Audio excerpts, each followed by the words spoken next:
ये question number 9 है। If the ninth term of an AP is 0, prove that 29th term is twice of its 19th term। तो यहाँ पर हमें A9 दे रखा है, दैट इज 0, और हमें प्रूव करना है,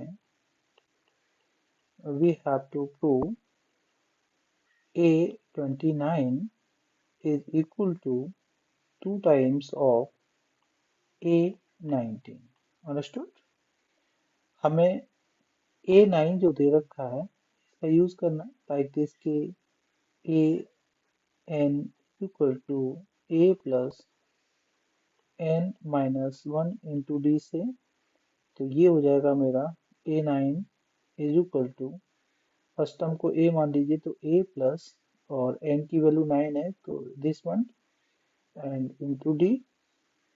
A9 इज इक्वल टू, यहाँ पर जो इक्वेशन बनेगी आपकी A प्लस 8 टी हो जाएगी, और A9 की वैल्यू 0 है तो 0 is equal to A plus 8 d, यानी A is equal to -8 d भी इसको आप लिख सकते हो। ये आगे काम आएगा, देखना। अब हमें A29 is equal to twice of A19 prove करना है। तो A29 यानी AN is equal to A plus N minus 1 into d का यूज करेंगे। This A29 will be equal to A plus 29 minus 1 into d ले लीजिए। तो A29 आपका हो जाएगा A प्लस 28 इंटू डी, ठीक है ना।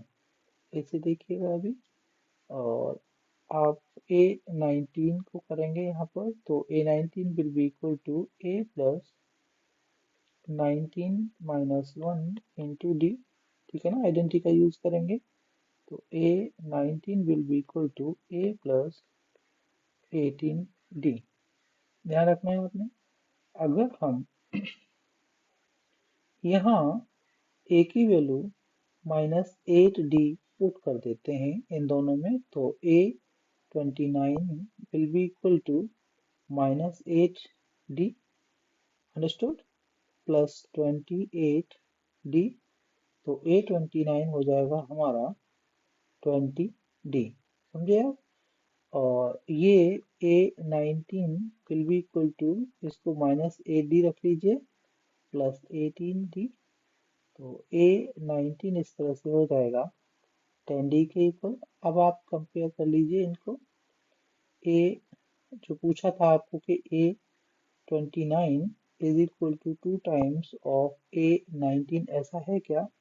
तो A29 की जो वैल्यू है वो 20D है, और यहाँ पर A19 की वैल्यू है 10D, और इसका आप अगर डबल करते हो तो ये 20D will be equal to, right side का भी 20D आ जाएगा आपका, एंड ये आपका प्रूफ हो चुका है। या आप इसको ऐसे कर लीजिए कि मान लो ये इक्वेशन, इसको आप इक्वेशन 1, इसको इक्वेशन 2, और इसको इक्वेशन 3 मान लीजिए, और A29 लेकर के आप 20D लिख लीजिए पहले, और A29 is equal to twice of 10D ऐसे लिखिएगा। फर्दर आप A29 is equal to twice of, यहाँ पर A जो 10D है वो A19 की वैल्यू है, यहाँ से आप इसमें पुट कर दीजिए, और फिर आप कह सकते हैं कि this side is equal to twice of F1, understood. तो इस तरह से आपका ये प्रूफ होता है, हेंस दिस इज प्रूफ।